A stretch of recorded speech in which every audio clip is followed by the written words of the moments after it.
Hello viewers, আসসালামু আলাইকুম। আশা করি আপনারা সবাই ভালো আছেন।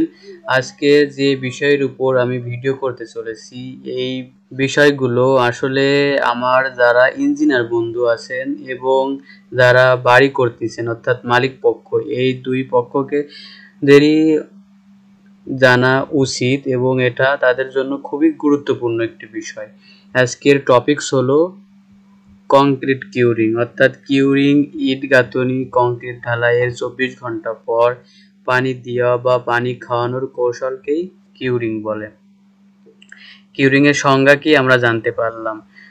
এখন কাজের বিবরণ। ম্যাস কংক্রিট ফাউন্ডেশন কাজে অর্থাৎ ফাউন্ডেশন কাজের পরে আপনার কিউরিং করার সময় কখন থেকে আপনি কিউরিং শুরু করবেন, এটা মাস্ট বি আমার সকল ইঞ্জিনিয়ারদের জানা, সকল ইঞ্জিনিয়ার বন্ধুদের জানা উচিত এবং যারা মালিক পক্ষ আছেন তাদের এটা জানা উচিত।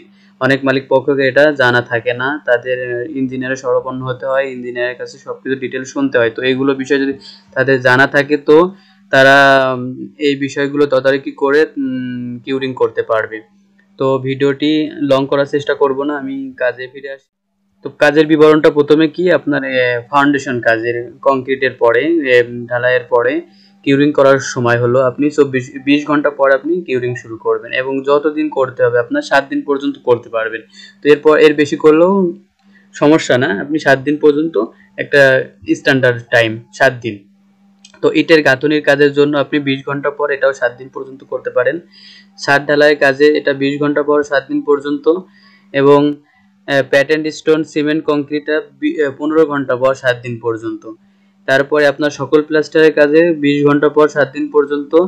তারপর মোজাইক ফ্লোরের কাজেও আপনার 12 ঘন্টা পর 7 দিন পর্যন্ত।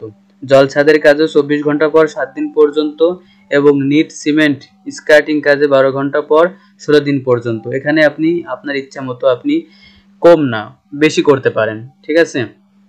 7 দিনের বেশি করলে আরো বেশি ভালো হবে, কম না, ঠিক আছে। আপনার ইচ্ছা মতো আপনি 7 দিনের বেশি করতে পারবেন, তো কম করলে সমস্যা হবে।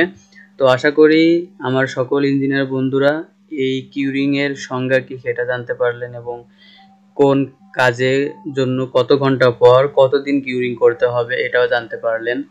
তো আশা করি আপনাদের সবার এই ভিডিও থেকে উপকার হয়েছে। আল্লাহ হাফেজ।